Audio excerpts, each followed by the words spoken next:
ભારત પાકિસ્તાન સંઘર્ષ વચ્ચે ચંદીગઢમાં સાયરન ગુંજી લોકોને ઘરમાં રહેવા અપીલ। પહલગામ હુમલા બાદ ભારતે ઓપરેશન સિંદૂર હેઠળ એર સ્ટ્રાઇક કરી પાકિસ્તાનમાં આતંકવાદીઓને જડબાતોડ જવાબ આપ્યો હતો। જો કે ત્યારબાદ પાકિસ્તાન દ્વારા ભારતની વિવિધ સરહદો પર હુમલો કરવાનો પ્રયાસ કરવામાં આવી રહ્યો છે। જો કે ભારતીય સેના દ્વારા તમામ હુમલાનો પણ જડબાતોડ જવાબ આપવામાં આવી રહ્યો છે। ભારત પાકિસ્તાનના ઘર્ષણના કારણે દેશના સરહદ વિસ્તારો પણ તણાવ જોવા મળી રહ્યો છે। એવામાં પંજાબ એરફોર્સ સ્ટેશનથી સંભવિત ડ્રોન હુમલાની ચેતવણી મળી છે। ચંદીગઢમાં એલર્ટ સાયરન વગાડવામાં આવી રહ્યું છે અને તમામ લોકોને ઘરની અંદર રહેવા અને બાલ્કનીથી દૂર રહેવાની સલાહ આપવામાં આવી છે।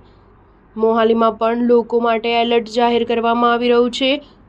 એરફોર્સની ચેતવણી બાદ સાયરન વાગ્યું હતું। જણાવી દઈએ કે મોડી રાત્રે પાકિસ્તાનના હુમલા દરમિયાન ચંદીગઢમાં બ્લેકઆઉટ થઈ રહ્યું હતું।